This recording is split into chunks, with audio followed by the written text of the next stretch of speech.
evening, everybody, and welcome back to the English Shooting live stream. I hope you've all had a fantastic week as usual. Weather's been iffy here in the UK, so it might have been a little bit harder for you to get out, and it doesn't look like things are going to improve over this weekend. Batten down the hatches if you're here on the south coast. It's not necessarily quite inspiring or gives much confidence or reassurance when they send the news crews 5 minutes down the road from where you live to do all the pieces about the storm. It sort of says that we're probably going to get the worst of it, so wish me luck. Although of course, as you will all know, we'll be at the British Shooting Show this weekend. That's if we can get to the British Shooting Show, but more on that in a bit. Please don't forget to hit that like button. It seems small. It is a very small act. It's free. It doesn't cost you anything. It takes 2 seconds, but it does make a huge difference to the channel. It helps us grow. It helps us reach new people and advertise this sport to them. If they don't know it's here, how are they ever going to find it and get into it? And we need all the people out there shooting as we can. So hit that like button if you like what you see. We do this every single week, 7:30 p.m. UK time is the weekly English shooting live streams, and plenty of videos in between, usually, sometimes, most often. But yes, get involved as well. This is, of course, if you are watching this live, well, thanks for joining us. You can get involved. There is a chat box. Any questions you may have, it could be pretty much about anything, unless Dan's feeling particularly banhammer happy, which he normally does. But anyway, keep it clean, and yeah, bring up any questions or topics you want to get involved in, and of course have your opinions heard. If you agree, disagree, if you have a different take on something, then use that chat box, get involved with the conversation. And if you are watching this after we're live, if you're watching this well, it's not really pre-recorded, but the recorded version, then drop a comment as well. Let me know what you think. I do respond to comments on the channel as much as I can, so it's always good to hear everybody's opinion on everything. Pete Smith, evening Callum. I'd strap that baseball cap down for the next few hours. How drafty do you think my house is? It's not like, you know, we have windows, we have walls. Well, at the moment we do. We see where the storm goes. So yes, the topics for this evening. The main one, which, whilst it's obviously very American-centric, and I'm not going to, for 1 second, profess to be an expert on American firearms laws or even just American laws in general. The fact that you've got so many states and it varies states for states is just an absolute mindfuck to keep up with. But I've done a little bit of research on this, but it's the big news that Remington have paid a settlement figure of $73 million to, I don't believe all of the families, but certain families of the victims from Sandy Hook. Obviously, an incredibly difficult conversation to have and topic to talk about, you know, and luckily Dan is in the comments, so Dan, please keep an eye on the comments for me. I don't want to go off too many different angles on this. I did weigh up of whether we're going to actually talk about it. I don't necessarily like focusing on things like this, but it is a huge kick in the nuts to the firearms industry. And I know you've got to put things into perspective, and of course the main thing here is that 26 people lost their lives. I don't actually know if that includes the person that committed the murders. Personally, I don't think they should ever be included in that number. So it's either 25 or 26 victims, whichever way you want to look at it. But regardless, it's going to have a huge effect on the firearms industry and has potentially opened the floodgates to potential other settlements or other lawsuits from other shootings, be that singular or mass shootings. And an interesting thing as well, mass shooting in the US is 4 or more people. The numbers are actually on the rise there. It sort of says, you know, going after isolated instances like Sandy Hook probably isn't the best thing. There's a wider issue at play, but never mind. So we're going to be touching on that incredibly lightly. We've got more positive news, which is it's the Great British Shooting Show this weekend.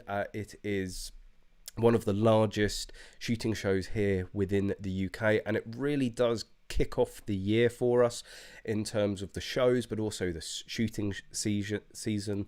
There's not really a lot. Okay, there's game shooting going on December and January, but certainly for sports shooting there's a bit of a lull. Certainly practical shooting, everyone's, you know, getting fat over Christmas and then trying to work it off for the beginning of the season early on. So it really does kickstart things going and gets people back in the mood for it. And I don't think I've missed a British shooting show, well, since I went to the first one. So you know, I do enjoy going them. We're going to be touching on a few things about that as well.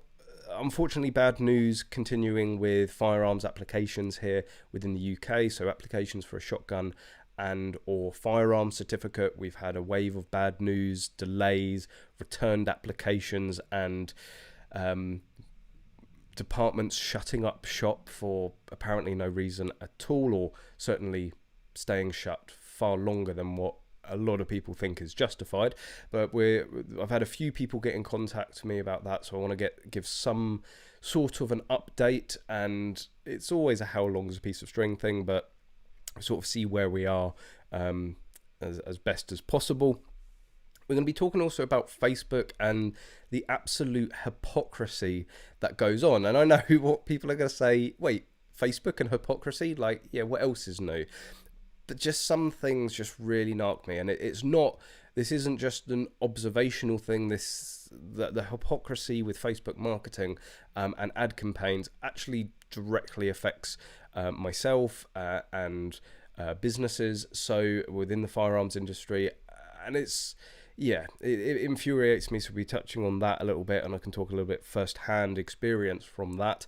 And some more positive news, some guest days and big events being held at or by Kentucky Firearms Club. For those of you that don't know, KFC, or Kentucky Firearms Club, is my home office approved club. I've been shooting with them since, I don't know, 2017, 2018, and I've very much watched the club grow into the massive community that it is, and they're all about getting new shooters into the sport. I'm all about getting new shooters into this sport. It's what this channel is all about as well. So they've created more opportunities for you to start shooting, or for you to just get a taste of it to decide whether you want to go further. So yeah, not all doom and gloom in tonight's live stream. I like to try and yin yang it and balance it.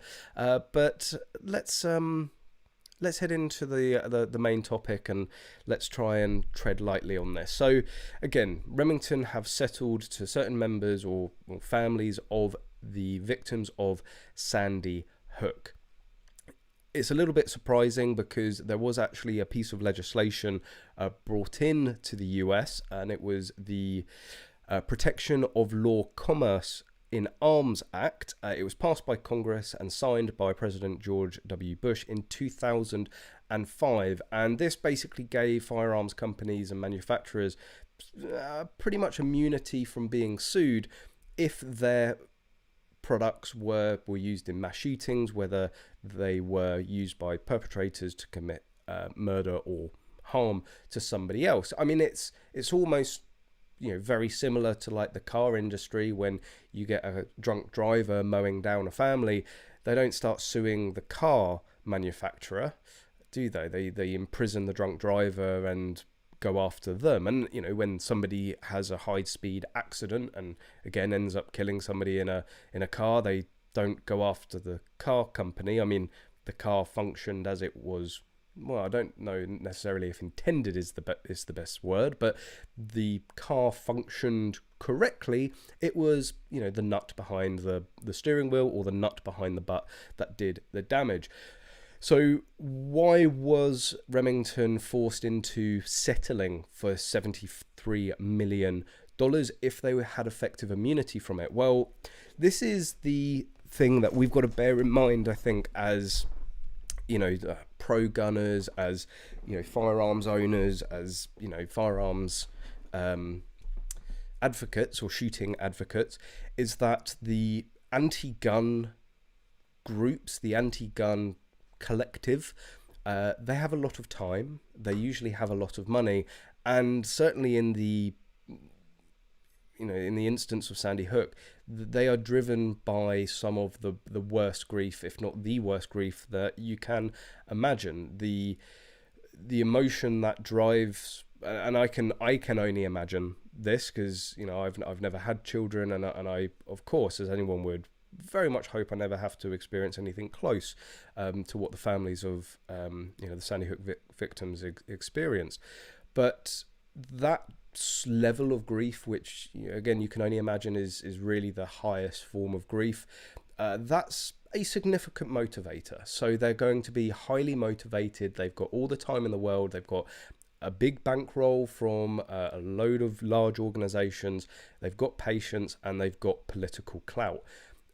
They've also got a lot of media attention as well. It really is the perfect storm for getting shit done, and they can try every single angle they want, and given enough time they will find a crack. And the particular crack that they have found here is not to go after them in terms of a liability of that specific gun from that specific manufacturer was used for these killings. They've gone after their marketing and saying that their marketing was irresponsible and would only ever lead to this eventuality, which is actually sort of deranged in multiple levels.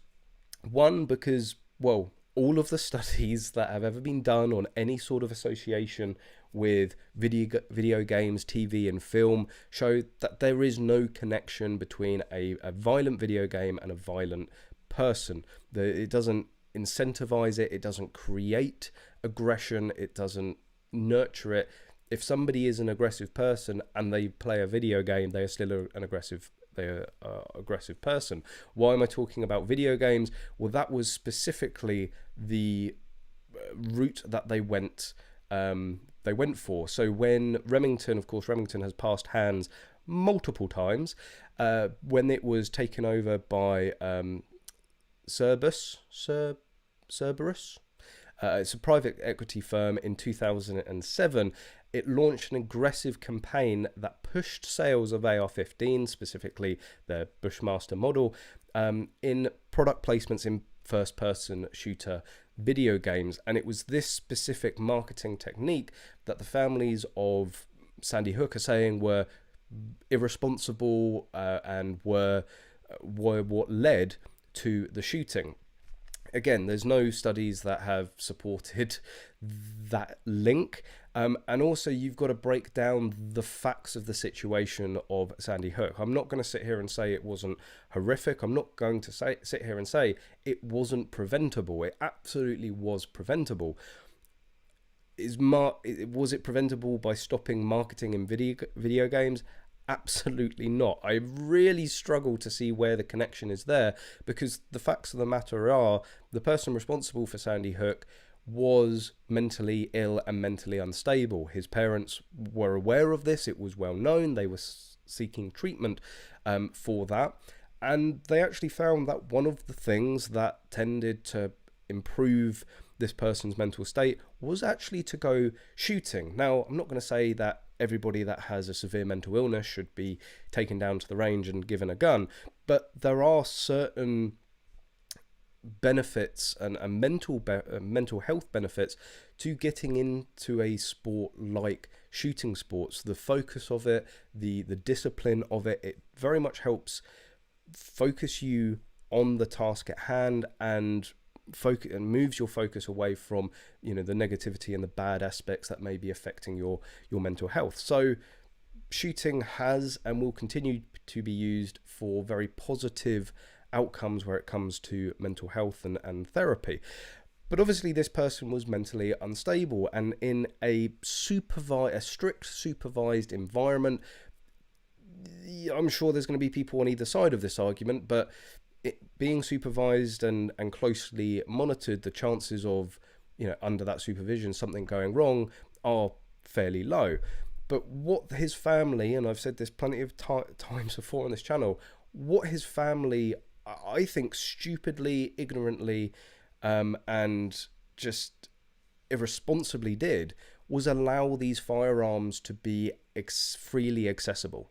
They weren't locked away in a safe. They weren't secured. They weren't what is it, immobilized in any way. They were, from my understanding, just kept in a closet. So how did Sandy Hook start? Well, this deranged, mentally unwell person went and got the rifle that his parents had purchased, killed his mother, and then went off to the school and then did what he did. So, well, hang on a minute. His parents bought the rifles. Were his parents playing first person shooters? No. Would their purchase of that rifle been attributed in any way to first person shooters or video games? Absolutely not. So where is this link to first person shooters and video games? This, for me, is in a way a quite simple case of securing your firearms. And I know, again, there is a huge argument, and it's very different here in the UK versus the US. And I'm very much on the, on the camp of you lock them away. Even air guns, I'm not legally required to lock away sub 12 foot-pound air rifles. There's nobody in this house under the age of 18, and if they're under supervision. I don't need to keep air guns in a safe, but yes, I do. I feel in some way it is a more responsible measure to take. Certainly when you're talking about semi-automatic 223 AR-15s, when you're talking about live fire guns that are going to be desirable to criminals, they're going to be desirable to deranged, mentally unstable individuals that want to go and commit mass murder. You lock those guns up and you make sure that it is only sane, law-abiding citizens that have access to them. That is really the crux. So what we've led to, again, is, don't get me wrong, I think, the money aspect to the parents is a drop in the ocean in terms of giving some sort of solace to what they've been through. It's certainly never going to, in a million ways, make up for it. But what's the point? What's the point of going after the firearms manufacturer when it's quite a simple case, in my mind, of an irresponsible owner? It's one thing if your child is perfectly normal, you've got I still don't think it's justification for leaving firearms free to access to under 18s, but let's say you have a mentally and physically healthy, normal child, and then one day out of nowhere they flip the switch and they go and commit mass murder. You could, I still think even mentally stable, healthy under 18s should not be able to freely have access to firearms, or not maybe freely, but they should certainly be locked away. That would be maybe slightly more understandable. Okay, you didn't see this coming. There were no signs. They were perfectly normal. They were perfectly healthy. No issues there. But when you have somebody within a household that is already known to be mentally ill and mentally unstable, I just think it's just complete ignorance and completely irresponsible to think, oh yes, it's like putting somebody that doesn't know how to drive in a 600 horsepower Ferrari, turning on the engine and going, fill your fucking boots. What's going to happen? They're going to have a horrific accident, most likely kill themselves and kill a lot of people. And I think the similarities are quite big.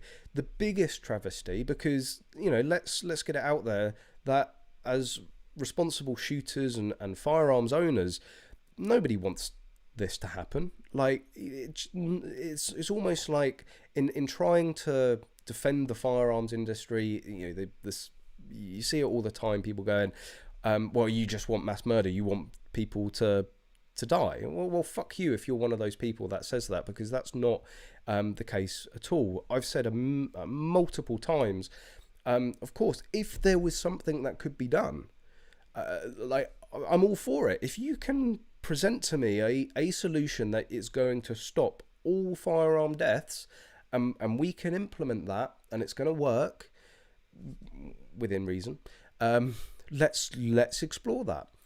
But going after firearms manufacturers because they use video games to promote their products, it's like going after car companies that promote their cars within Forza, and then, you know, people at the age of, well, some places in America I think you can drive at 14, but in the UK at 17.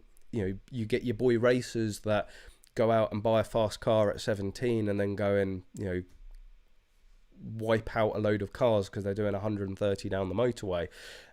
Why aren't, like, you wouldn't go after the car manufacturer there? So they've completely missed the mark. The area that they've attacked isn't going to solve anything, isn't going to help anything. So everyone loses. You know, what the family wants, what the shooting community wants, is for this stuff to stop happening. But the anti-gunners, the ones that actually have the influence, the ones that have the control, and I think the power and an overall ability to get things changed where some might argue they need it, they're completely missing the mark and focusing in completely the wrong direction. So this is just only ever going to continue. Again, I know there's many people that are going to disagree with it. I think a big step in the right direction is maybe not lawful requirements in the US to store guns securely, but certainly harsher punishments for those that don't, and something then happens. You know, why have they gone after the firearms manufacturer and not the family of the person responsible? Because they were the ones that bought the gun, they were the ones that failed to secure it, and in my mind they were the ones that ultimately, in a way, not necessarily aided, but certainly in some way gave the avenue for this to happen. So yes, it sets, unfortunately, a very dangerous precedent. And I think what highlights the danger of this even more is that Remington, this wasn't after really a legal battle. There were various legal battles going on, but it wasn't because a court had actually found in favor of these families. Remington settled outside of court.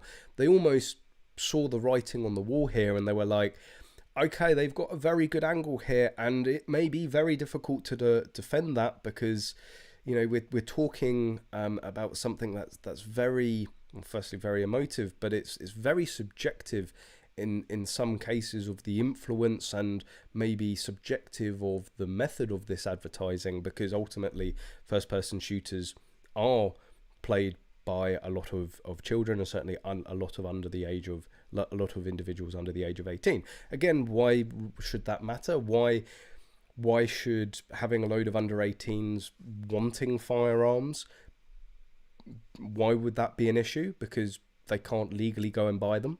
So it's like they can want them as much as they want, but they can't go and buy them.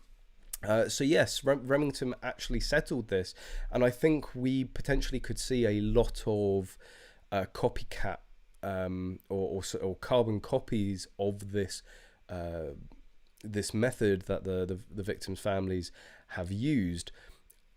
Think of all the high-profile mass shootings in the last few years, 5 years, 10 years. Does that leave the firearms manufacturers that manufactured the firearms used open to other similar settlements or similar lawsuits? Of course, I have seen a number of things scroll through on the chat that this was actually the limit of Remington's insurance. So in terms of damaging the company, well, prices are still going to go up. They're still going to be affected because their insurance premiums are certainly going to go up. That's for sure. But in terms of where this 73 million actually came from, it's not out of the pockets of Remington, it's from the insurance companies. So that mitigates the damage somewhat. They haven't had to pull that out of their profits or their sort of their cash flow to settle this. And I think they probably came to the conclusion, like, look, this could either end up costing us a hell of a lot more, or it's just going to continue going on for a very long time. We probably will struggle to defend this. Let's settle that. So Are we going to see this repeated? Are we going to see other firearms company be drawn into this similar discussion? And you have to ask why. You know, it just seems very it seems like misdirected, like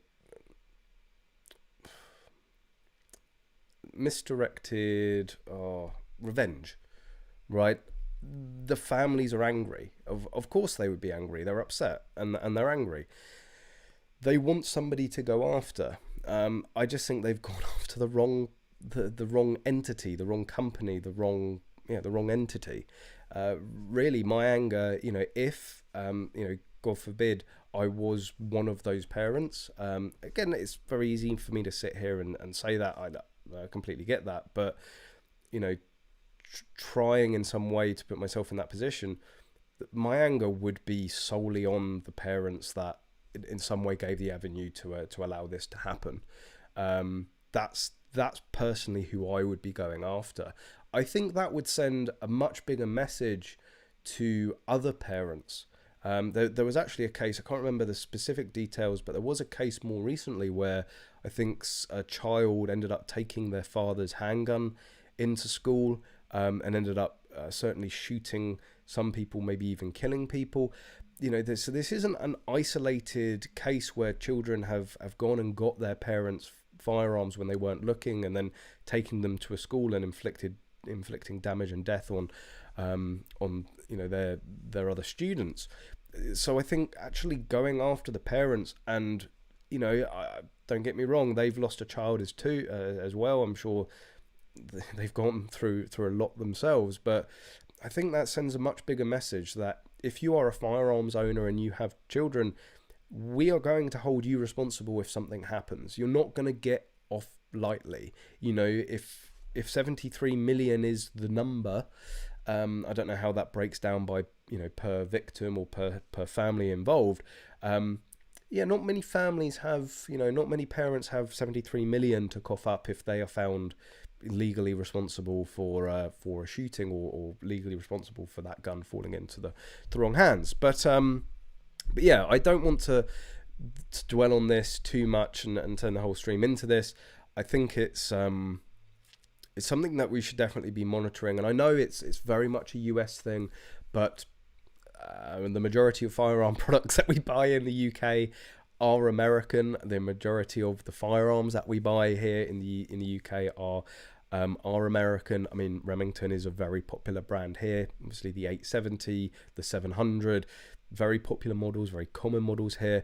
There have also been other whispers of Smith & Wesson as well. So it said gun control advocates have been encouraged by the Sandy Hook legal strategy, including New Jersey's Attorney General, who is investigating Smith & Wesson's marketing. So, you know, Smith & Wesson, you might think predominantly revolvers or even handguns or full-bore rifles. Well, the most popular 2.2 semi-automatic here in the UK is the Smith & Wesson 1522. So this is going to have an effect on the UK, you know, shooting community and shooting scene somehow.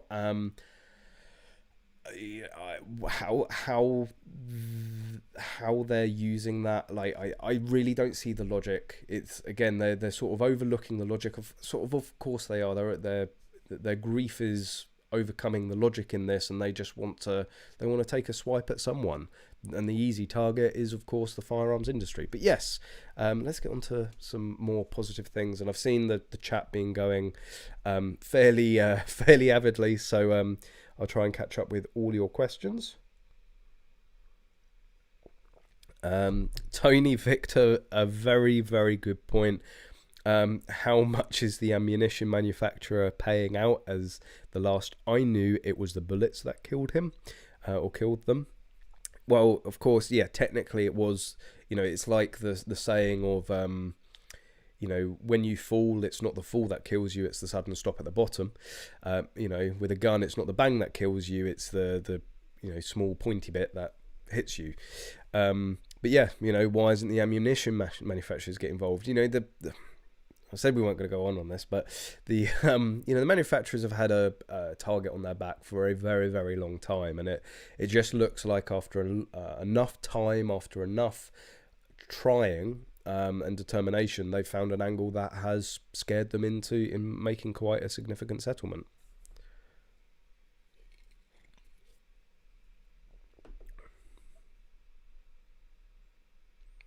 Pete Smith, absolutely, completely agree. A firearm is totally inert till it's picked up. Remington shouldn't be liable. Pokers of Bear Strokes Bushmaster, it's alright, baby. You were built by Wyndham, not Remington. Tony Victor, yeah, we are going to be talking about the British shooting show. I will come back to your question on that.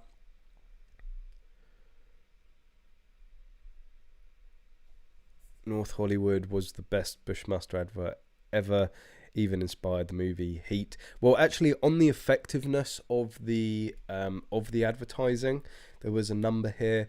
So prior to the private equity firm buying Remington in 2005, there were 100,000. I don't know. Is this?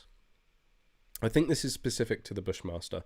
There were 100,000 sold in 2005, and they rose to 2 million in 2012.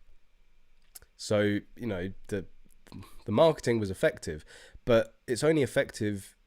Those numbers only equal people over the age of 18 buying them. You can't buy one under the age of 18. So it's like, yes, a load of adults went and bought a bit of equipment they were legally able to buy.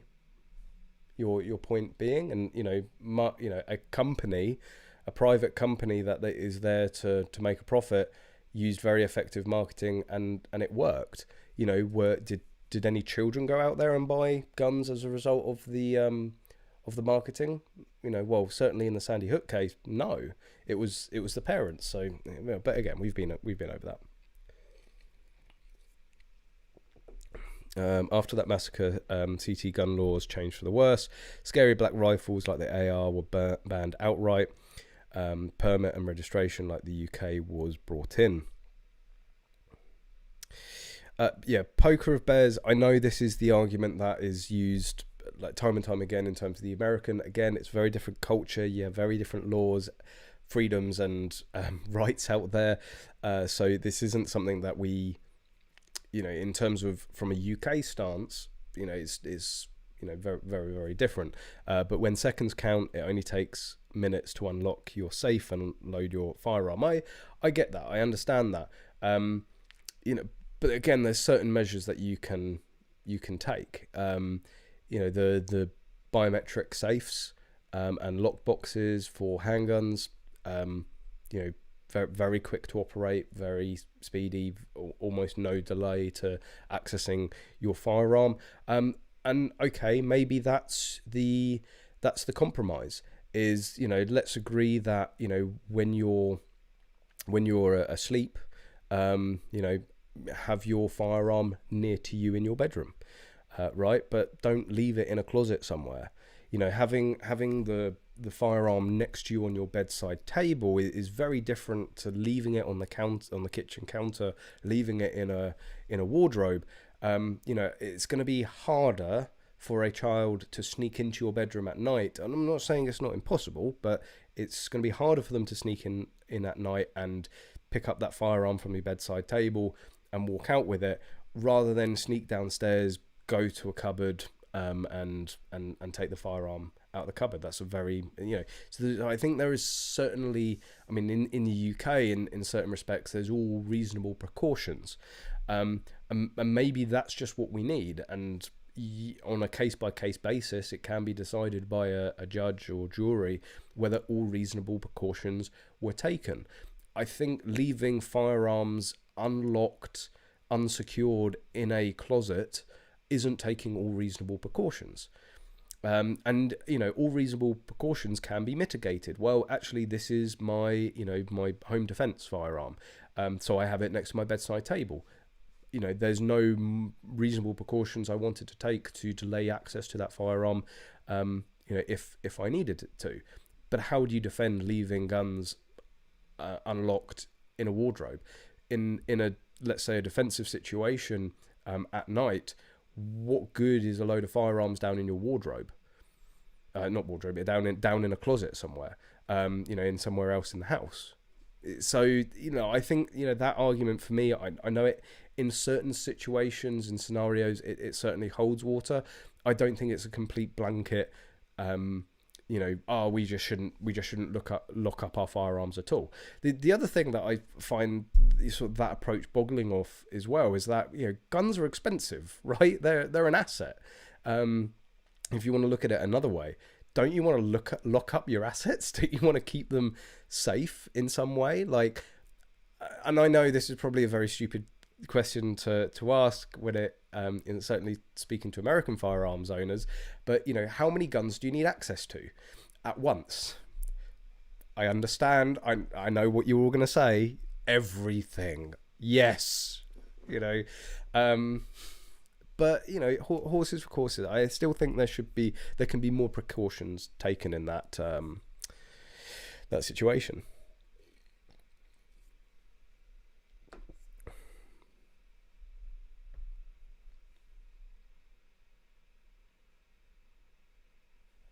Matt, in the US, you litigate where the money is. Remington has the money, so you take it to court. No point taking an average US family to court, not enough money. So that can be a very dangerous, that can lead to very dangerous, in a way, accusations. I mean, I think, you know, whether intentional or not, I think there's an undertone to your comment to say that the families just wanted money.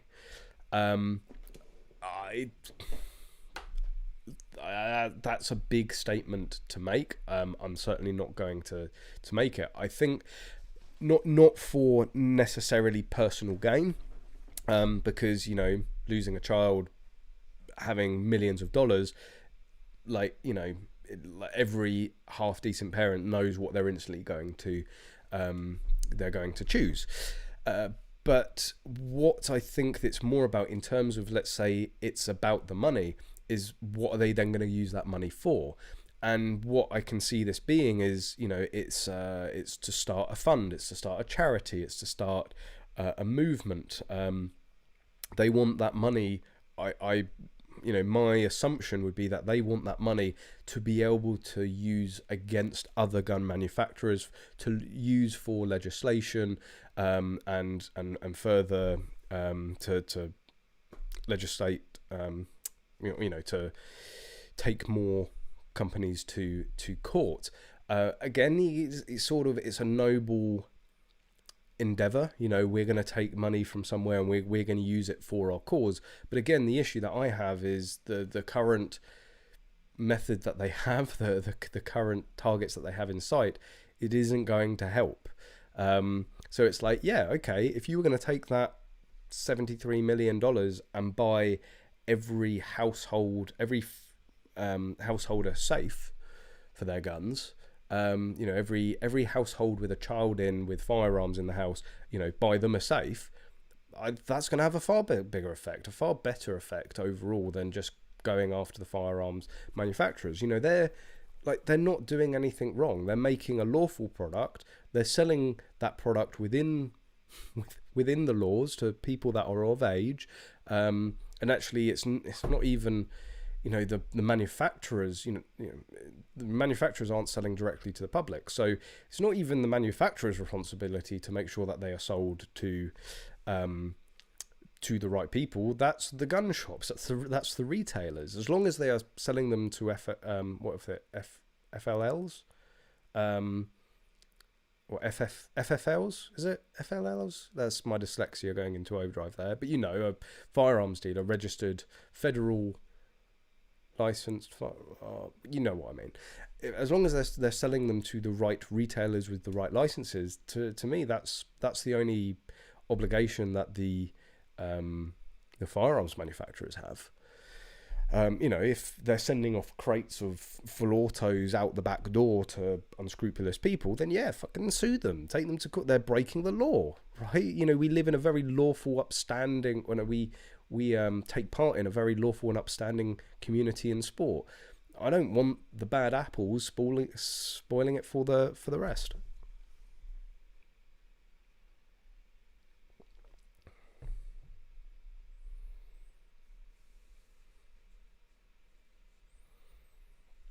Pokever's it doesn't set legal precedent, but it's certainly going to put the shits up other firearms manufacturers. It's like, you know, if Smith and Wesson come under fire, then, well, they're going to look at Remington and go, well, fuck, if Remington like threw in the cap and paid them off, then maybe we should.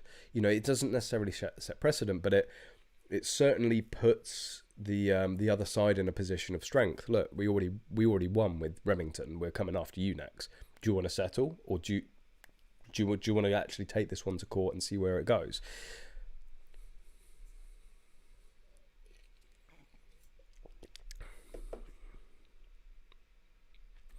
Matt, thanks for joining as always. A big shout out to Connors. Great video on the match prep of a rifle. I have been relaying the messages in terms of Connors. Of course, it's not the first video. So for those of you that don't know, the most recent video, go and check it out. If you've got an AR-15, either in 2.2 or 2.215, 2.215, 2.2.3, you'll probably find the video very, very useful. It's not a full in-depth cleaning guide, but it's like a quick pre-match prep cleaning and inspection guide.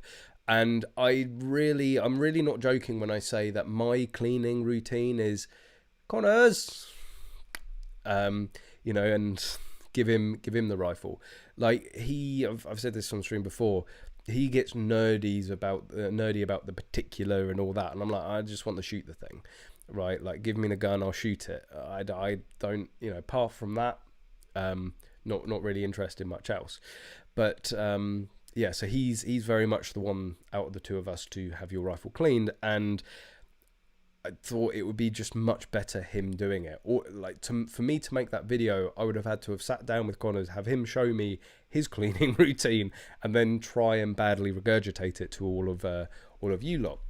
And also, I've said for a while, I want to be doing more videos with Connors on the channel. Connors wants to do more videos on the channel, and you know, given his interest and passion for the fine technical details of things, he's going to do, you know, more technical breakdowns, strip downs, you know, examinations in some senses of firearms and other products. And I said, I either said it to him or I said it on stream last week. He's no, I think I was talking to him. So he's like he's the gunsmith. So his videos will be coming from a gunsmith perspective, whereas I'm very much a consumer, and I come at it from the consumer perspective. Like, I don't really want to know what special chemical coating and reflective index of the glass or refractive index of the glass of a scope is. I want to look down the bloody thing and see how it looks, right? It's like, how does this thing perform? What's the price of it? What's the warranty like? What freebies come with it? What sort of box? Is it a nice box? Is it sturdy? Is it going to look nice on the wall? It's like, that's the like, I'm very much a consumer element, and that's very much where my videos, you know, any sort of review or product review comes from. Connors is going to take, you know, he's going to tell you, they've used this grade of stainless steel here and that, you know, and this is, I don't care. Is it good? Yes or no? Yes, but it's, you know, it's this grade.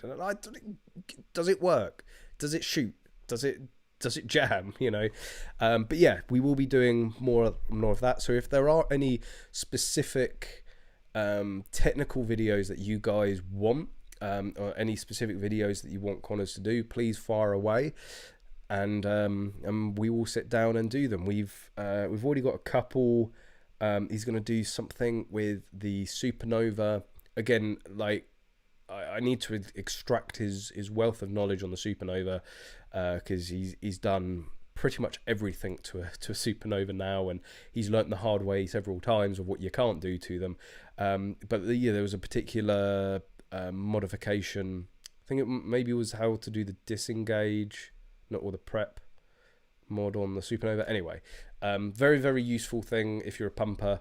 See, again, no use to me. I have no interest in modification to pump guns. Just buy a semi-auto, and stuff like that. Oh, pardon me, that one slipped out. Hello, welcome to my trailer.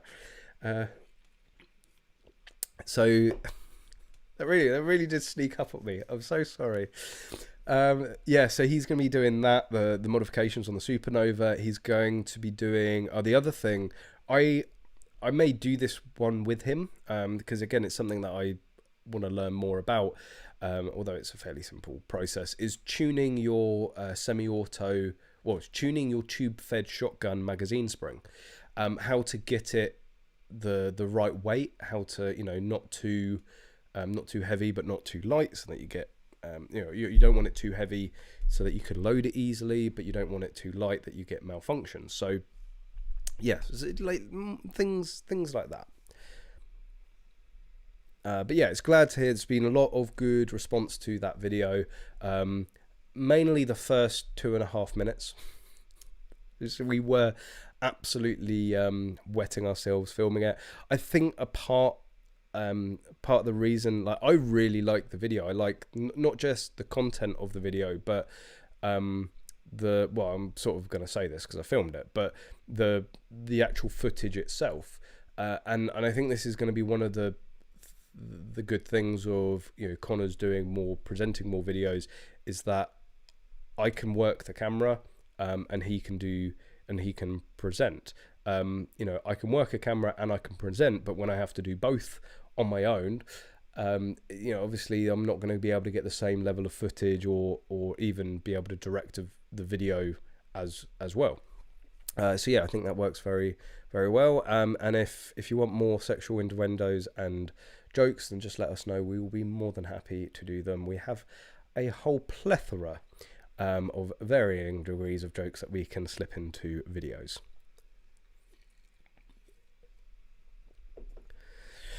Stephen Anderson, my doctor says they will do an FAC application for a fee of £50. They will then send the form to their insurers. Is this the normal practice? I've never heard of that. To be honest, I mean, they are the GP. I mean, the GP are going to have, what do they call it? Is it malpractice insurance? But basically, any medical professional is going to have a level of insurance that indemnifies them if they make a mistake, if they do something wrong. And of course, there has been a lot of worry at the moment, and this is what has caused a lot of issues with firearm certificate applications, is the liability. Where does the liability lay if the GP signs off on somebody and says they're medically fit and well and good to have a gun, and then something bad happens? Is the GP liable? Well, as we've discussed previously on the there was a whole live stream on it. The police are asserting themselves as the medical of making the medical calls. There is the GP form from Hampshire Firearms, so Hampshire Constabulary Firearms Licensing Department, that specifically says that the final decision is with them and the ultimate liability lays with them. So that might be something worth talking to them and say, like, look, I can understand you want to cross the T's and dot the I's. There's no real need to talk to your insurers because the liability lies with the police. The police will confirm this if you want. You have no liability if you make a mistake on that. Well, I say no liability. If you miss something on their medical records, stuff like that. If you willfully ignore something, or it could be argued that you were negligent. But then again, that's probably why they wanted to talk to their insurers. So I don't know. Maybe even talk to the FEO. Maybe the FEO can talk to them and maybe, stop them from sending it to the insurers. But is it really going to hold it up that much? Maybe, if it does start holding it up, then maybe get your FEO involved, get the firearms licensing department involved to, move it along. But in terms of the 50 quid, do it. There's the private companies that do this are more expensive. My GP was 60 quid, and usually it does depend on the GP, but usually the GPs are quicker than MediCert or Shotgun Medicals.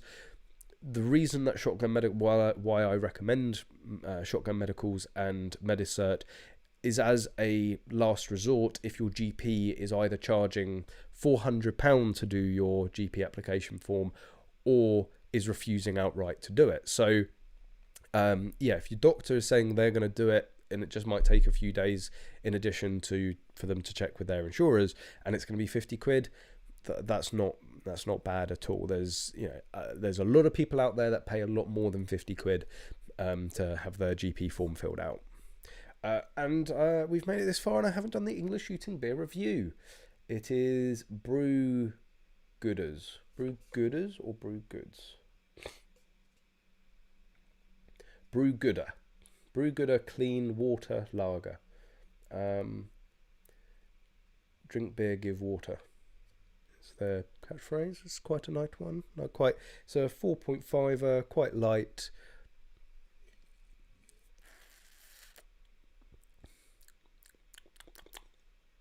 Yeah, it's very. I was gonna say it's very lagery. It's fucking lager. But it is quite. It's got a fair amount of hop to it as well. It is it's good. It's my sort of lager. And I'm not usually a lager drinker, but it's certainly more of an IPA sort of person. But that's a good one. Oh, I know why it's called Brew Gooder, because it's a fucking Brewdog. I specifically chose this one because it didn't look like a Brewdog beer. This is still part of the Christmas set that I got, so, I didn't actually spend my own money and buy it. But you guys love to give me shit about drinking Brewdog beers. So, just seen the fucking logo. Anyway, I will drink the rest of the Brewdog stuff, and I won't be spending my own money on it. Unless I really fancy some Elvis juice. That stuff's really nice. G-Zerps, there was a case some years back where a kid here took his dad's shotgun into school and shot somebody, but decided not to do it, and he got 7 years. So what, the father got 7 years or the kid got 7 years? Let me know the specifics on that. Captain Crack, guns are illegal. What? When did that happen? Ricochet, I can't sue Ford if I'm hit by a drink driver. Exactly. The trauma, not the bullet. Ride the course. Okay. Remington Settled as a gesture showing their concern, obviously responsible for nothing. I don't know. I mean, it's very similar to firing Michael Massey and saying that the F1 championship last year wasn't fixed. Like, if you fire somebody and let them go, or you give somebody a load of money, I get what you're saying. Like, Remington are like, there's a lot of bad press because our rifle did kill a lot of children. That's not a good line to go with, is it? Let's smooth this out a little bit and give them a shitload of money for them to make things better. If that is the case and it was a gesture, why have they repeatedly turned down previous offers? A gesture, when somebody makes a gesture to you, you don't go, fuck off, give me more. It's like, oh, it's a gesture insinuates that the families expected nothing. And Remington did it purely out of the goodness of their hearts. They very much did not. They've been in a very entwined legal battle for a fair while, trying to reduce the amount of money that they have to give the families. So, potentially part of their decision to settle, yes, was a gesture. Like, look, let's just give them something. But I don't think that would have been their main motivation in settling.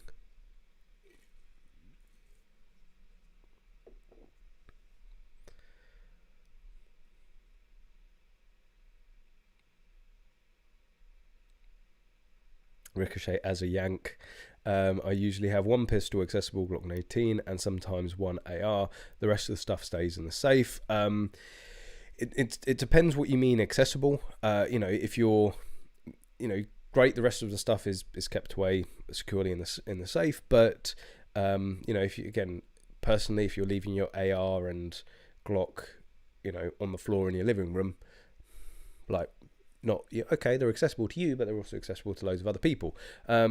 But I'm sure you are responsible. You're not doing that. But I get what you're saying. For an American, for a Yank, having your AR-15 next to your bedside table with your Glock on it, yeah, I personally don't see anything wrong with that. Again, leaving them in your living room coffee table when you've got young children about. No, I don't necessarily agree with that. Not saying that you've done that. I'm just using that as a specific example.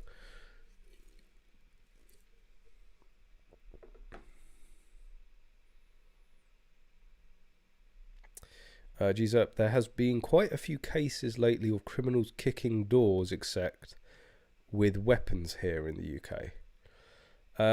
What do you mean? I don't get entirely what you're saying. Do you mean about like the smash and grab robberies? Where they like smash in the back door, only if you're lucky. They like go round the back, they go up the back passage. How do you say go? Like, they use the rear entrance? No, that's still dirty. They went through your French rear door? No. They came up your back guard? No. They entered through? No. Anyway, they gained entry to the property using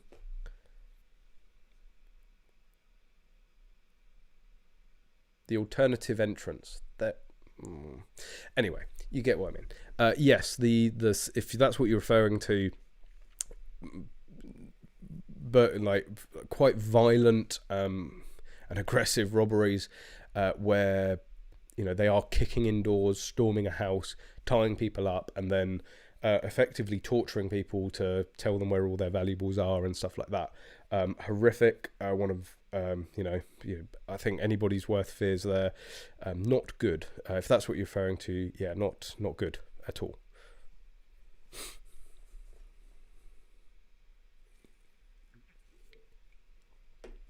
Range 23 evening. Thank you very much for joining. You've just reminded me. I should have actually scheduled this for a topic for this evening, especially that you are incorporating Magload into it. And if you don't want me to talk about it tough, you shouldn't have posted it on a social media. So for those that don't know, I've talked about given Range 23 a shout out previously, another UK based shooting YouTuber. If you want to go and find a bit more about 22WMR, then you can check out his channel. I don't know why you'd want to learn more about 22WMR.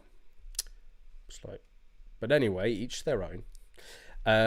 But Range 22, I've been following this because he's using Magload's followers in them. This I think is awesome. Although Connors did raise a very good point. Like, these aren't going to be the cheapest mags out there. So Range 23 is on. Do I keep on saying Range 24? Anyway, Range 23 is on Facebook and YouTube, but has developed and this isn't just aesthetic. Before people start going, Tactical Timmy, why would you want to do that? There are actually a number of reasons why he's doing this. I think these look really cool. Obviously it's sleeving PMags over 15-22 magazines for 2.2 converted rifles. Of course, we can't have 2.23 semi-auto rifles here in the UK, so, you know, make it look like them at the very least, and you know, we can pretend for that one moment. But no, there are multiple benefits to doing it. I love this concept. I love this idea, and there are, I think it's this video. I mean, I don't want to watch the whole of it. Let's skip it. So, of course, one of the most popular it's off. One of the most popular magazines to use in a 2.2 converted rifle, you know, CMMG conversion, is the 15-22 magazines. But of course, they are dimensionally different to a PMag and mil-spec 223 AR-15 mag. So you get a lot of wobble, and I think Bob, you do a very good job of like really demonstrating why that wobble is a problem. Can you see why that wobble is going to be a problem? And then with the PMag sleeve, you know, obviously the PMag is designed to go in that mag well, so it takes up the slack. So absolute props for doing this. And of course, it looks the business.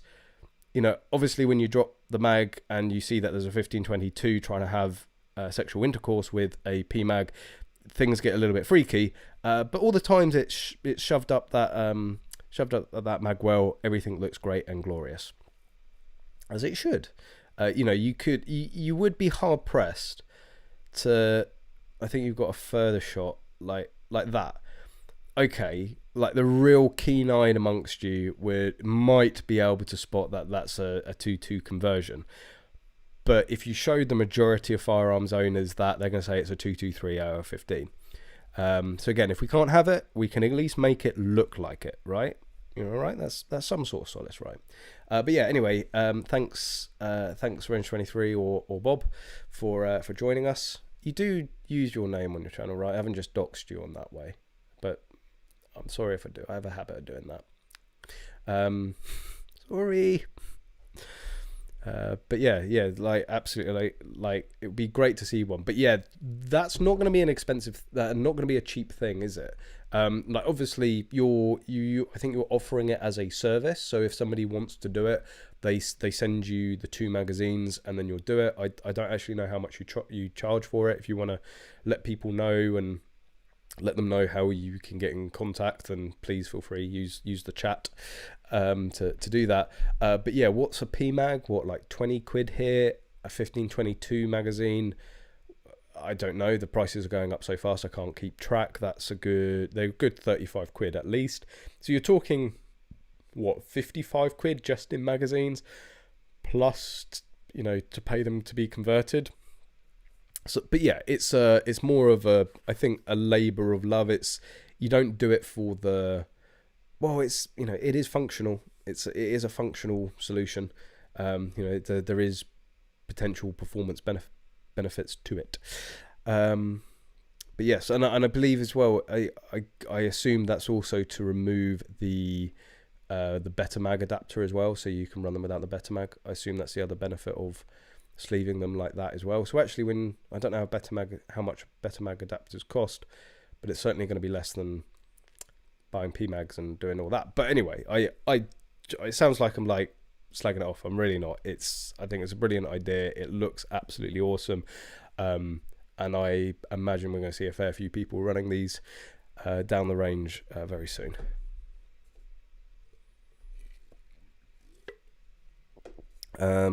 Section 7.3.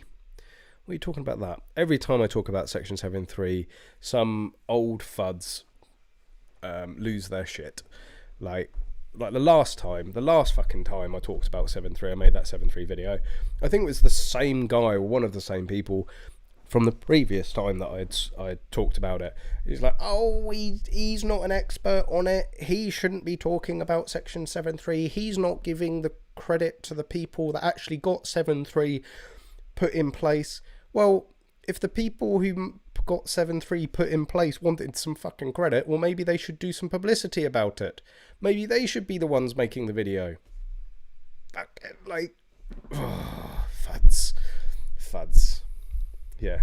Oh, no, we don't actually want to shoot our guns, we just want to sit there at the range and masturbate furiously at them. Like, it's those sorts of people, isn't it? Just wankers that, you know, no, we want a secret club and we don't want anyone to know about it. We want only us to be able to use this exemption or this area in law. And oh my god, someone's made a video, bastard. That's pretty much, in my experience, a lot of the 7.3 community. I hate to tar all of the 7.3 community with the same brush, but there's a lot of that in there. So and again, both times I've made videos on section 7.3, both times without exception, I've never been approached. No one has ever come to me with their displeasure of me making the video. They always go to people that know me, and it fucking feeds down the grapevine. Again, if you want somebody with, like, you know, that was their part of doing it and, you know, irrefutable expertise on the subject to make a video, then get them to make a video. All the time nobody else is making a video. It's your local shooting neighborhood YouTuber here at your service. But yeah, 7.3, meh, good. Like, it's a nice option. It's I think at one point it will be used to help get handguns back under section 1. Yes, I am being optimistic on that one. I'm very much on the optimistic side of the fence, but I think it is a very good example for why we should have, well, technically 7.3 is under a section 1 certificate, but let's not get into the technicalities and minutiaries of that. But yeah, I've forgotten where I was going with that. Anyway, 7.3, good. Personally, if you're going to go and spend thousands of pounds on a very expensive gun, because they're all inflated, because there's only certain ones that will qualify for 7.3, and they're either very historically significant, very highly collectible, or they are made in very few numbers. So you end up paying ridiculous amounts of money for the gun in the first place. You've got to spend hundreds of pounds for it to be transported to your designated site. Then you have to pay ridiculous storage fees. Then you have to pay ridiculous range fees. And it's like, that's a good amount of money at the end of the day to go shooting abroad each year. I don't actually know the specific cost of storing a 7.3 at a designated site, but I believe it runs into the hundreds in the year, and certainly when you bring into the inflated range fees to go and shoot it, it does work out very, very expensive. And I've said it before, when it comes down to it, I mean, we're going to Nizza next weekend. Flights were 70, 80 quid. I mean, accommodation, luckily we've got accommodation already sorted, but you know, you get a cheap Airbnb, or you can do it in a day. I've said this before, you can do Nizza in a day. So, you know, what, 80 quid and say 40 quid car hire.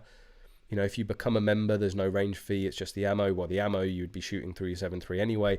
So you're talking, you know, I reckon you could do Nizza, if you book the flights far enough in advance on the car, you could probably do a day trip to Nizza for like 100 quid, right? Like, how many times are you going to go and shoot your 7.3 a year? And I think if you break down the cost comparison of that, like, it's not going to be too dissimilar. And the other big thing about going to Nizza, and the big downside of section 7.3, is that you can't shoot at targets. Like, you can't use the 7.3 for any other purpose other than for like research, for historical purposes. You know, you can't use them for sport or competition, basically. So it's not like they shut the range and suddenly a load of turning targets come up and they're drawing from holsters and, you know, practicing their splits. It's not that at all. It's very like, again, people sat there at the range masturbating furiously at this gun that they are sort of allowed to own, but they can't take home. Maybe that's what they like about it. Maybe that's like the really, like, the old fuds of 7.3. That's like really what gets them hard. You know, oh, it's naughty. I can't take it home, but I can touch it. Oh, I can shoot a couple of I can shoot a couple of rounds into the backstop. Oh, you know, that's what I imagine. It's very similar to when you get a group of 6.5 Creedmoor shooters together. Oh, we don't want to actually shoot the rifle. We just want to talk about 6.5. You know, yeah, it's that sort of thing. You know, I have very weird images in my head sometimes. I need to share. It's the way I vent. Anyway, that's probably not what you were getting into when you were talking about Section 7.3, but you got that anyway. Like and subscribe.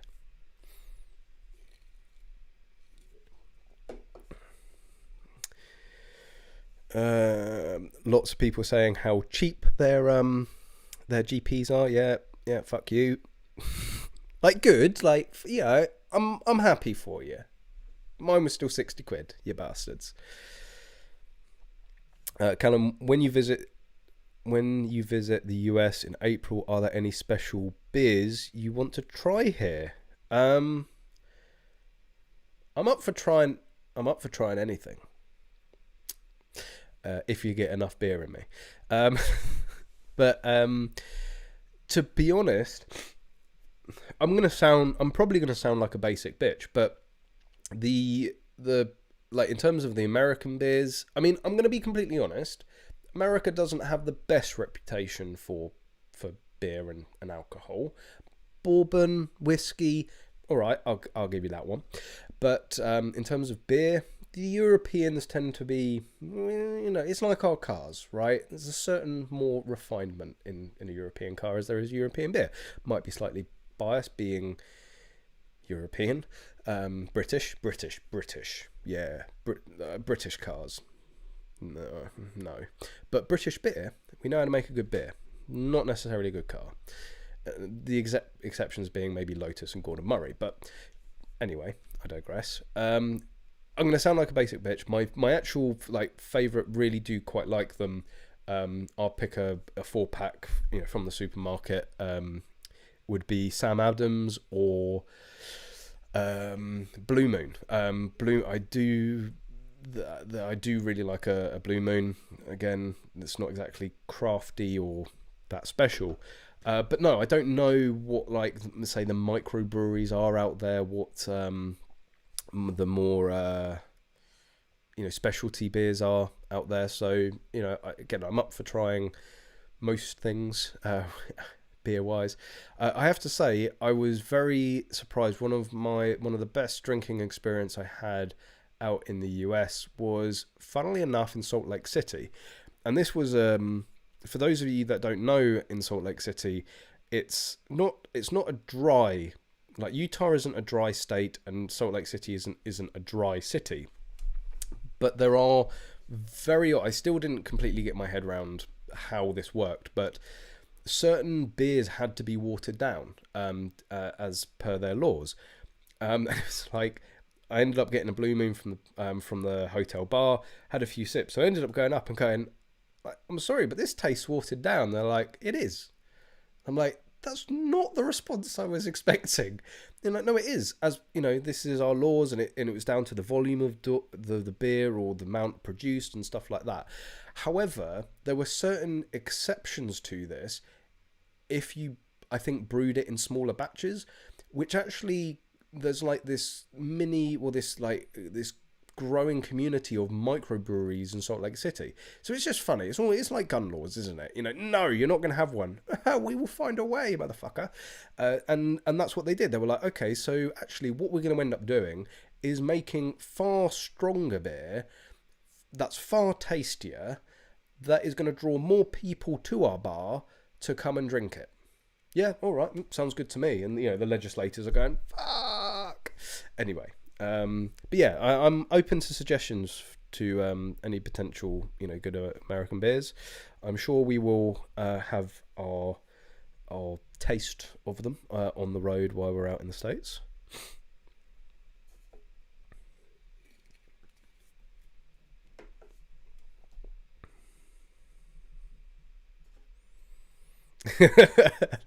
auto generated caption trying to understand your accent.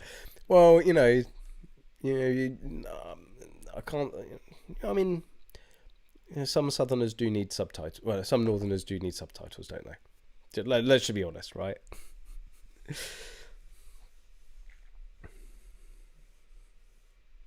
Range 23, they're hella expensive for sure, but it's a labor of love for me. Like, absolutely, and I think it's awesome. And like trust me, being in the firearms industry, there's going to be a lot of people that are like, I don't care how much, like, just do. Here's 10 mags, just do. And you're going, how much did they spend on magazines?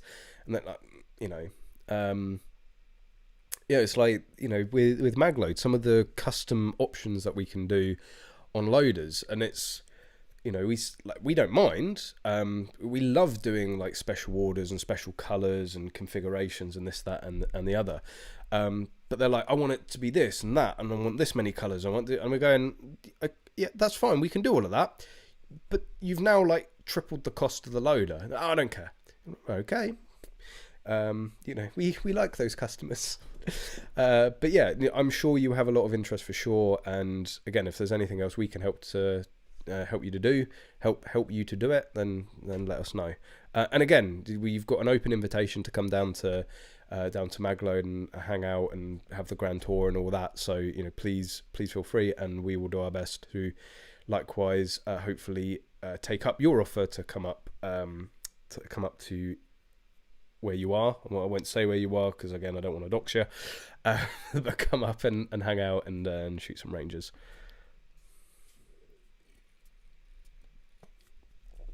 Section 7.3 or 7.3 is silly. You might as well roll the dice on a Glock from an East London gang. No. I mean, that is one massive benefit to 7.3, is that it's legal. £29 a year for 7.3 at Bisley. Are you sure you're not missing a zero? That's actually a hell of a lot cheaper than I expected, but from what I've heard, the range fees are still extortionate. So is £29 real? I thought it was a hell of a lot more than that, but anyway. Browning Heim Power in 9mm, £1,000. Again, it's masochistic, isn't it? You know, you want me to spend £1,000 on that? Oh, kick me where it hurts. Section 7.3 equals dogging. I didn't say that. You did. Just gonna be putting that out there and clearing that up soon. 7.5 Swiss has entered the chat. Oh dear. View deleted. I like it. You obviously offended Dan with that one. Pete Juggins. It was a deleted message, but American beer is like rat piss. Yeah, Dan, that didn't go down well with Dan, and Dan swung that delete hammer. I'll be on the moonshine before Callum will be on the moonshine before he knows it. Yeah, we're going deep south, so I wouldn't be surprised if that happens. Yes, it's true. We here in the US don't have the greatest beer, but you should try real backwoods moonshine. Literally just okay, right? If you can get me some, I'm up for it. Fat Tire Amber Ale, New Belgian Brewing Company, a nice beer in my opinion. I'll look out for that one. He will be running shine across state lines like the Duke boys. Oh dear. We can only wait and see. Just had an image of Canon and Connors doing Smokey and the Bandit. That's not another. That's another image I didn't need in my head. Also, I'm Addiction. Your streams are great and are good explanations. Thank you very much. Well, I'm glad somebody appreciates it. And on that note, don't forget to hit, if you are appreciating it, if you are enjoying the stream, finding it useful, or just liking the banter, hit that like button. Do it. We've got less likes than people watching. Why are you watching if you're not liking? If you're not liking, why are you watching? Oh, hi Hampshire. You know, I can think of a few people that are probably watching that don't want to be watching. NCA, Hampshire Firearms, Counter-Terrorism. I mean, oh yeah, probably 20% of the viewers, you know, sat there making notes. Like, Oh fuck, he started talking about 7.3 again. Oh no, now he's got on a 6.5.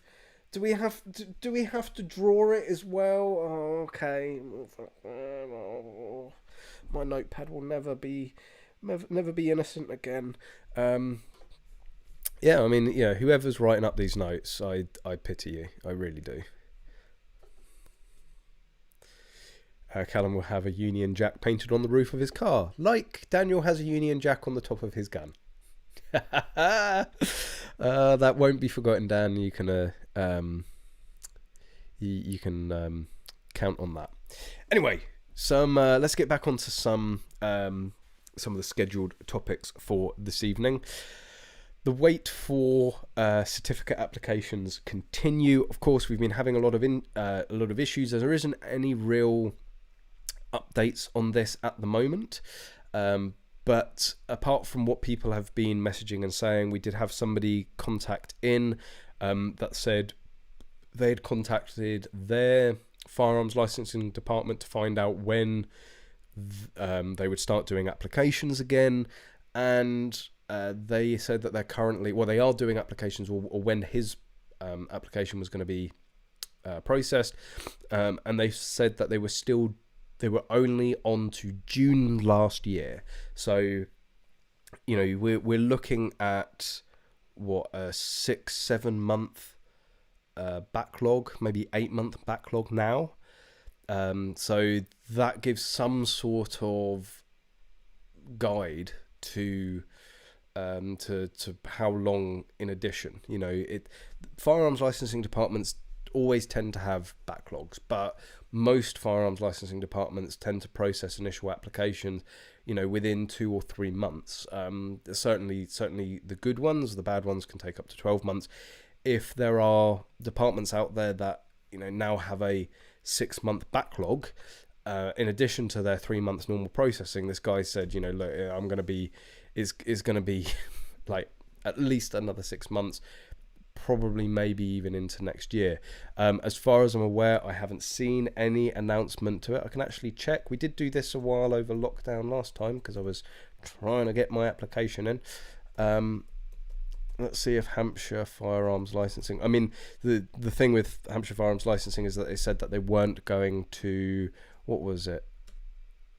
They were only going to review the situation on the 20th of March. So unless something drastically has changed recently, we've still got over a month to wait for Hampshire to start up applications again. What do we want? Oh, contact the no, I don't want to apply or register. No. Like, is it literally a requirement that any government or police website just has to be absolutely gash? It doesn't make any. Hampshire Firearms Licensing. Are you fucking shitting me? Apply for a firearm or shotgun. Okay, that's all right. Third link on Google. There we go.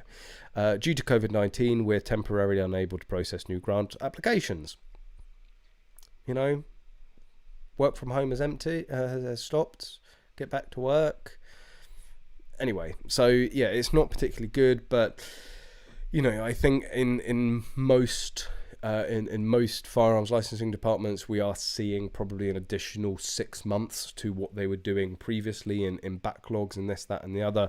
So it's, yeah, if you had a application in prior to lockdown or prior to the most recent shut up of shops, then, you know, I think a lot of people are going to be lucky to be getting their applications this year, and I think unfortunately a lot of people it is going to be into most likely 2023 until they get their application. And it's a huge kick in the dick for the sport because it puts off a huge amount of people.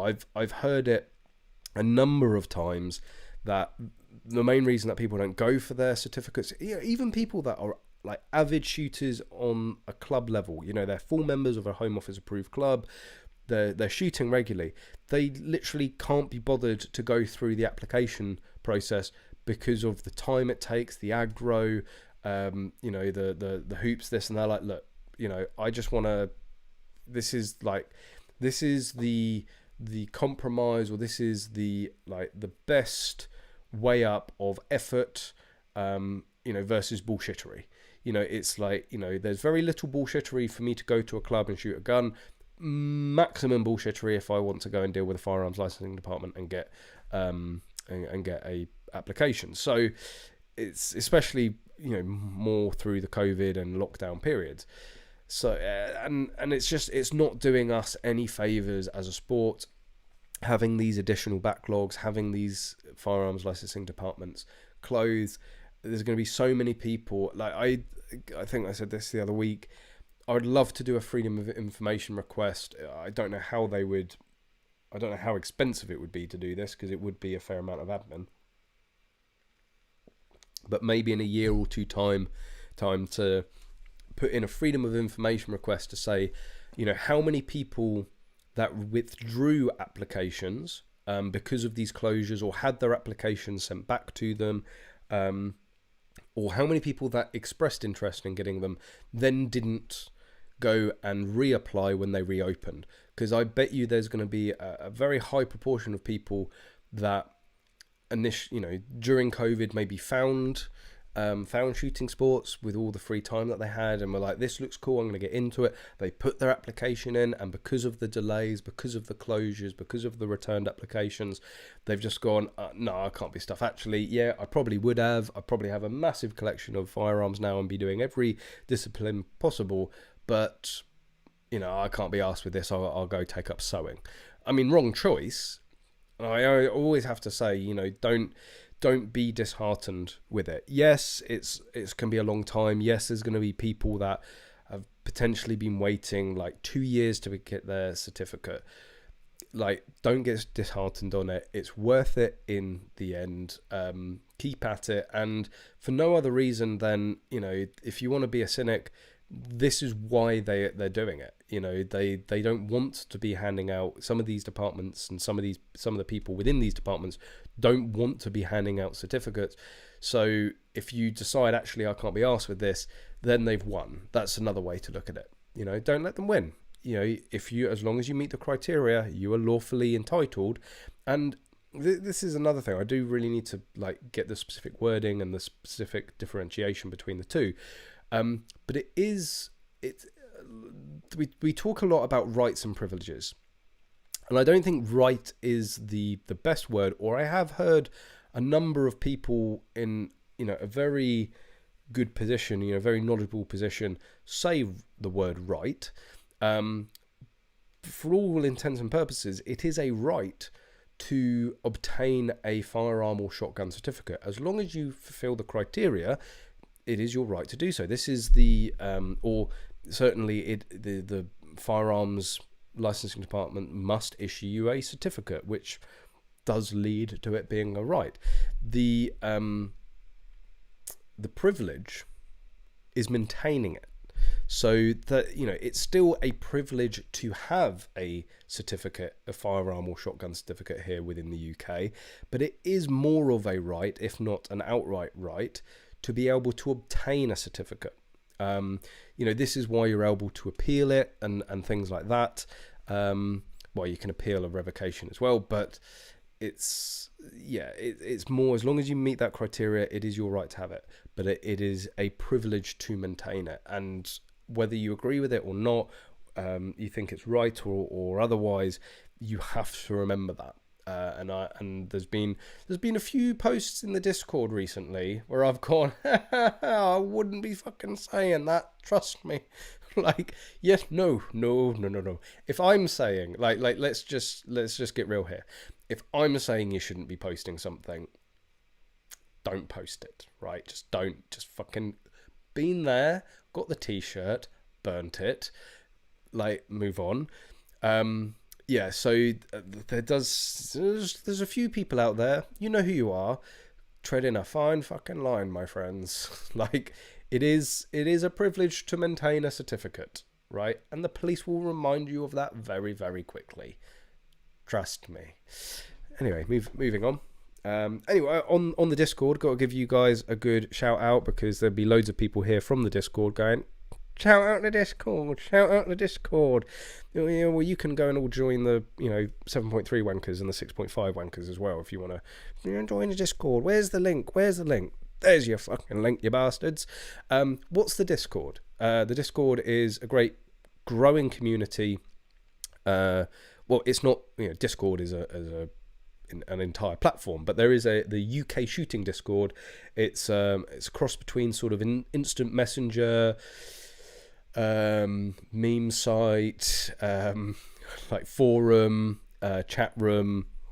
Anyway, go there. It is a bit Marmite. You either love it or you will hate it and run from it as fast as you can, screaming. Just don't go into general shenanigans. Just that is the dark place we do not go, Simba. Right? If you stay in general shooting, genuinely pretty PG, pretty safe. But yeah, there are chat rooms to everybody's taste. What the taste of some people is, I have still not fully understood. But yeah, I do try and hang out there a fair amount, and people do comment me. I don't always have the time to go in and read 50,000 messages leading up to that one point to sort of catch up, but I do try my best, certainly if it's a question that's likely to help somebody. And yes, there seems to be a fair amount of confusion, and I can completely ask, and I can't even remember how this happened, but my handle in Discord is English Gary. I actually, it was so long ago now, I just can't remember why that happened. So yes, if an English Gary starts to talk to you in the Discord, don't be scared. It's not a stranger. It's me. Don't know what's worse, really. Would you rather take sweets from me or a stranger? But yeah, go and check out the Discord if you want a good place. It is very UK centric, but loads of international people in there. Some great banter, great memes, great times. Yeah, but no t-shirts though. We're still waiting on the t-shirts. I'm gonna go for a Moni. I'm gonna go for a Moni, and then I'm gonna do two positive ones. Right. So last Moni point of this evening, and then we're on to the positives. The bastards of Facebook. Now, Facebook is unfortunately a necessary evil for me. We use it quite a lot for magload, and well, obviously like English shooting and reaching new people and this, that, and the other. It is a I don't know no, it is a great tool. Like, you can reach a shitload of people actually fairly cheaply if you go the paid route, or fairly easily if you go through the the normal just posting and sharing and whatnot routes. But magload does use paid promotion on Facebook. We're a very UK centric company with a fast growing international presence and customer base, mainly due to our use of paid promotion. It does help us reach people that we otherwise would not be able to reach, and a very valuable tool in our marketing strategy. But pretty much every time without exception, Facebook love to suspend our account, to pause ads or refuse ads, and this, that, and the other. And it is just like, it's part of the song and dance now. Like, you request a review, you do a little message, and of course it comes down to, oh, you're selling guns and ammunition. No, go on a website. If you can find a gun or ammunition for sale, please tell us, because it shouldn't be on there. We are an accessories manufacturer. Nothing that we make can be used as a firearm or ammunition without already having a firearm or ammunition. And usually then it gets overturned. But, I know of many RFDs, groups, shooting groups, firearm groups getting shut down, RFDs having their pages switched off. They aren't able, the firearms industry as a whole isn't able to really fully utilize Facebook because they're selling guns. There was a program, I still don't know if it's there, it's still in place anymore, but there was sort of an avenue where you could actually show Facebook that you were a registered firearms dealer, and they would allow you to post not paid promotion. They were allowed you to post that your guns for sale, but you know, for promoting the sale of firearms, like, ads is completely off limits, which it actually does hurt, you know, especially the UK shooting community that, you know, is still mostly 20 years in the past when it comes to social media. There's a lot of shops that would benefit greatly from paid ad campaigns, and this is frustrating. It's annoying, and I'm, you know, having just a bit of a vent on that. But what really takes the piss is when you see stuff like this, and this was actually posted in the English Shooting Facebook group. Go and check that out. Full group, fairly active. Again, lots of news and articles and topics it brought up there first before the live streams, and of course the English Shooting Facebook page. If you want the latest blow by blow. But yeah, when you see stuff like this, it's like, well, sorry, wait. We are in, like, probably by far the most regulated and scrutinized industry there is, right? We have to have all kinds of levels of insurance, all kinds of certification. You know, we have the police look into us, we have the GPs look into us.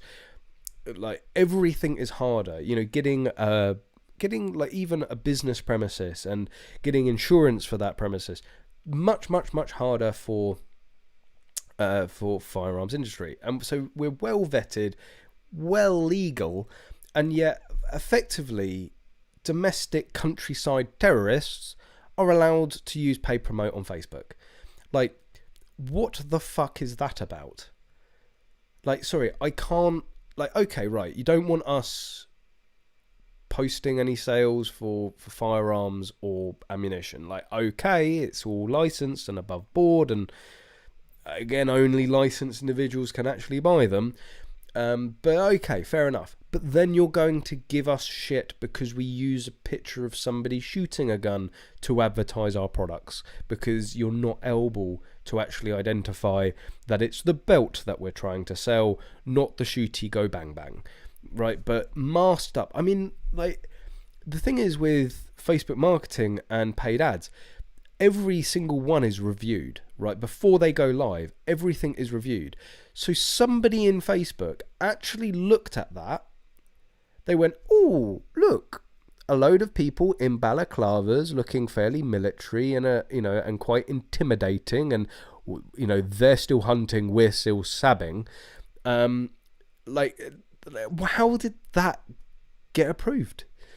Right? Like, domestic countryside terrorists are allowed to pay for, you know, and of course they're well funded because you get places like Lush and of course Brewdog. Let's not go on the Brewdog line too much. You know, they still make good beer. Lush make good soap, but it's all evil, all evil.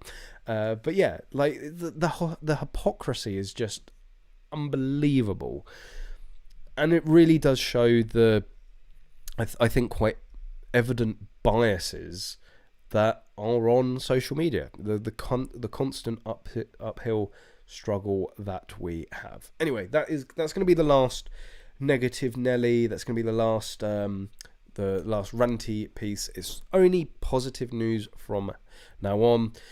And something positive for if you want to start up this sport is KFC have some fairly big events coming up, and the first? I've got to get these in chronological order. Yes, the first is that on Saturday, March the 26th, this is actually the same day that Magload is holding a UK PSA long gun safety course at the quarry in Birmingham. So if you want to get your competition license, if you want to do your safety course to start shooting in level 2 matches or above, then go on to magload.co.uk and put in safety course, search it, you'll find it, or you can get in contact and we can help you out. So we're going to be there, but KFC has actually decided for it to be a guest day. And for those of you that don't know, I don't think I've actually made a video on this, but a guest day for a Home Office approved club Basically, the Home Office allows Home Office approved clubs to have 12 guest days a year. What's a guest day? Well, it's sort of like Ronseal. It does what it says on the tin. It's a day where non-members can turn up to the club and just shoot. You don't need any membership. You don't need any sort of prior, and this, I'm just saying in theory in terms of the law, each club has their own way of doing it and their own requirements. But you can just turn up to the club and shoot completely lawfully, completely legally. And it's a great tool, and there's a lot of clubs out there that once a month they will have a guest day. So at least once a month somebody can come to the club, they can try some shooting, get a feel for it without handing over any money. Maybe, you know, a donation for the ammunition, but even then a lot of clubs will actually supply the guest day ammunition to get people, as you know, look, come and shoot some guns for free. We don't want any money, just come and try it. And if you want to join, you're more than welcome to. So I don't know specifically how they are running the guest day, but it is going to go on Practice Score. I don't think there's a link at the moment, but what I was going to say is that I've talked about Kentucky Firearms Club for a very long time on this channel. If you're on the fence, if you're like, I sort of want to go along, I've never been that, like, come down on the 26th. Get in contact with KFC first. This is their website. The web address is actually I'll put it in the chat box for you. Just 2 seconds. But this is what the fucking hell happened there? Can't.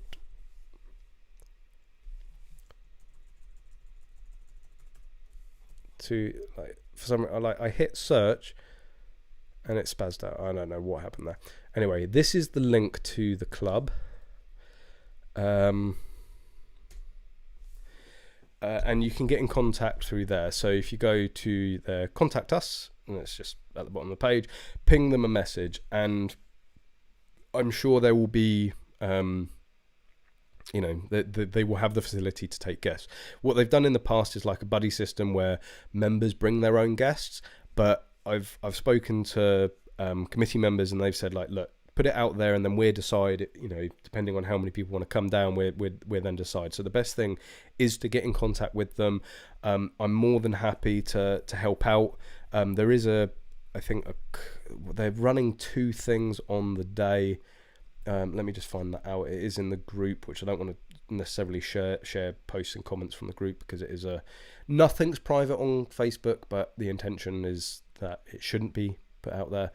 But yeah, March 26th will now be a guest day, shooting still challenge in the lower quarry, 6 stages in addition to the 3-gun match. So I would say that it's going to be the still challenge. Again, still challenge is a phenomenal discipline to introduce yourself into shooting. I don't believe they have any fire and movement on their still challenge, so you don't have to worry about running about. Targets are in front of you. Like, it's very simple to do. So if you want to try and you want to experience or try out some form of practical shooting in a very controlled environment at a very, you know, low pace, come and join KFC on that guest day. And I don't know if there's enough people from the channel. I mean, there's a fair amount of people that I know watch the channel in the club, probably a fair amount of people watching now that are in KFC. But yeah, if you come as a guest and there's enough people, then perhaps I can take like an EnglishShooting squad round, which would be pretty cool. So if you want to give it a go, like, come down. For still challenge, you're talking, I think, like a couple of 100 rounds, which at the club prices you're talking probably 15 quid. So like, let's just say 20 quid, because you'll probably want to grab some lunch. There isn't lunch provided, by the way, you'll have to bring it, but 20 quid. There will be the match sign up fee, which I think is about 30 quid. So okay, 50 quid for a day out shooting. And Collins will be there doing the safety course. So if you want to come and stroke the mythical beard, don't touch the beard. Bad things happen. It's like when you take Dewey's headphones off. Like, all hell breaks loose. But yeah, my main point, if you've been on the fence of coming down and actually trying it out, come over to the guest day on the 26th, and drop KFC a message through that link to join. And also some great news. Nothing I don't think is final at the moment about this, but it was announced that they're doing what sounds to be like a mini rifle festival. So one of the committee members put out there they're planning a huge weekend of mini rifle with trade stalls, food, prizes, and kick-ass stages. May 14th and 15th will be on practice score.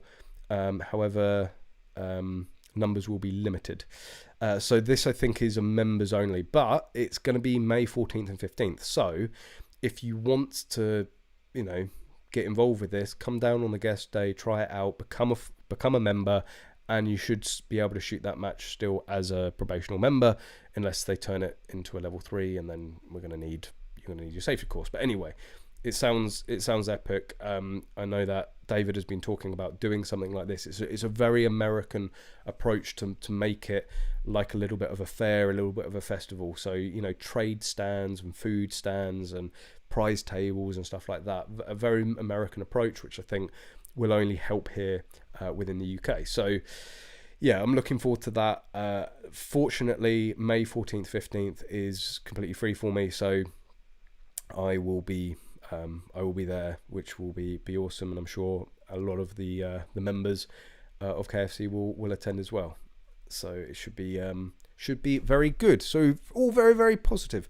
Where's the location? Sorry, I don't know if I'm allowed to show specifically where it is, but I'm going to show roughly. I mean, I think enough people have been sent. Like, if you come to a safety course with Maglead, you get sent in the direction. So there's enough people out there. Maps.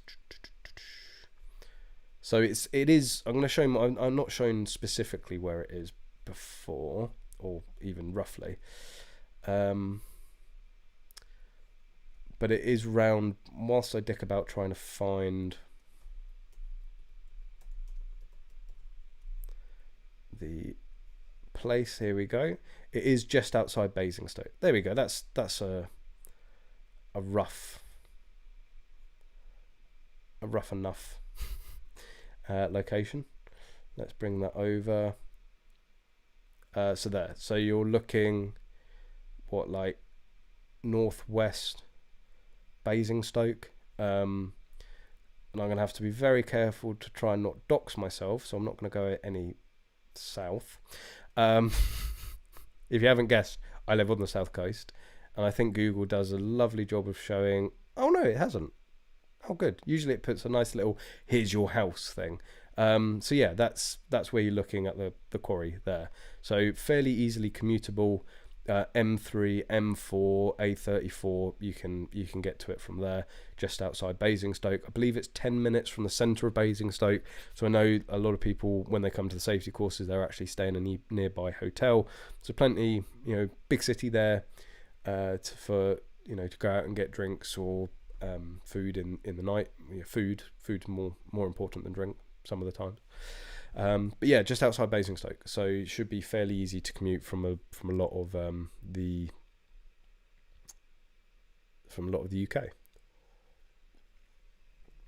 UK. Gez Roberts, so just 12 per year. Can guest days be aside of the regular shooting days? So the guest days don't have any effect on the amount of other shooting days they can do for the members, but they are just limited to 12 per year, where people can just turn up without being members. This isn't necessarily a huge issue, because if you really want to join, you become a member, right? You can become a member of an organization on the day and then just go shoot it. It doesn't have to be a guest day then, because you're a probational member, or you're a full member, or whatever. So it's not a huge barrier, but it certainly gives the clubs an avenue and the ability to sort of put the flags up and go, we're here, come and try us out. No obligations, and they can set up for guest days, and this is what we used to do at my old university club for freshers. So we used to have the freshers shoot, which we would go to the freshers fair, we'd get a big table full of guns. Of course, everyone's going, what is all that? And we'd explain, and they go, oh my God, I want to try that. And then we would hold a guest day, and we would be putting hundreds of people through, like hundreds and hundreds of people through it was bedlam. But the whole day, well, it wasn't bedlam, it was well organised, but there was a lot of people. But the whole day was structured. It was like, you would have people in the waiting area, you bring through a group, they're having their safety briefing and showing the equipment, and then meanwhile there's someone shooting. So it was just like this conveyor belt of details, and everyone knows what they're doing, and you just get into the swing of it, and it becomes very, very efficient. So yeah, guest days are an incredible tool for getting new members and new people shooting at a club. And before I get on to this last point, hit that like button, make sure you subscribe. It does really help. But the last point for this evening, and before I wrap off and get ready for tomorrow, it is, of course, the Great British Shooting Show tomorrow. One of the largest shows here in the UK, and as I said at the beginning of the stream, it really does kickstart the year for me. It's like, you sort of have this break between December and January, certainly January, and then it's like bam, British Shooting Show. Right, the shooting season's now started for me. Let's get my mindset into that now. And yeah, obviously the last British Shooting Show was February 2020, so we haven't had it for a couple of years. I mean, technically we only missed one show, but it was 2 years ago that we had it. And yeah, I know I know somebody earlier on in the stream, I said I would get onto it at some point. This is technically some point. So it was Tony. I think Tony's still about. So if you are still in the chat, thanks for holding on this long. Why is the shooting show £26 a head plus 12 quid to park? Booked online.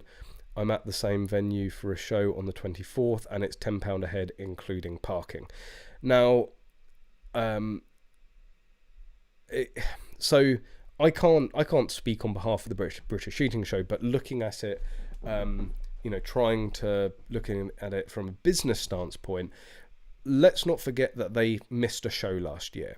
And, the NEC, I know you have to give a lot of notice and commitment before the date. It's one of the largest venues in the UK, if not the largest venue in the UK, who also got fucked all over COVID. So, the British Shooting Show as a company lost a year's load of income, and were probably very nervous about committing to this date, because they probably would have committed to this middle of last year at least. And I can see this as either, they may be, I'm not suggesting in any way that they're struggling or whatever. It's a big company, but they have a year's worth of revenue lost.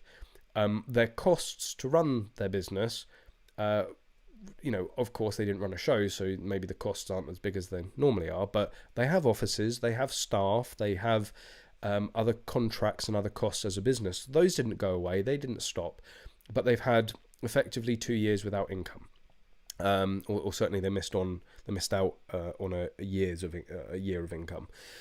So there could be an element of that it's not, they need to, as a business, recoup from that loss. There could also be the other aspect of, the NEC is not a cheap place to rent, and if they were worried about committing, then maybe there were certain things that they did to mitigate that risk. So as far as I understand it with the NEC, is that if you want free parking for the venue, they pass that cost on to the to the host, to the organizer of that event. So my assumption or speculation on the reason that this year there's parking charges was to reduce the amount that they were potentially on the hook for, if for whatever reason the 2022 show didn't go through. So, you know, I know a lot of people are unhappy about it. You know, at the end of the day, it's 26 quid, and I was going to bring it up because I think there is still time to take, if you want a discounted rate. They are cheaper, they are more expensive on the day. Where is it? Oh, here we go. So these prices are only available for another 2 hours and 30 minutes. Okay, it's £25 for the day, and 12 quid for parking. So, okay, you're looking £37. And I know a lot of people say, look, you know, if you're taking you and the kid and the wife or whatever, why are you taking the wife to the gun show? That's just dangerous on multiple levels.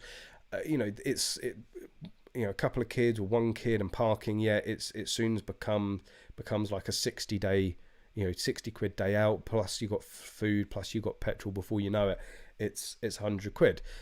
It's a day out, right? You can easily go and spend 100 quid renting a range, renting a lane at Bisley and shooting some ammo. For me, the shows are part of the sport for me.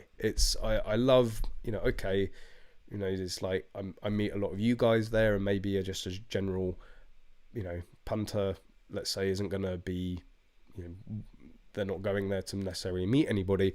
But yeah, it's a big part of the year. I really enjoy them, and you just treat it like any other day out. It is going to cost money.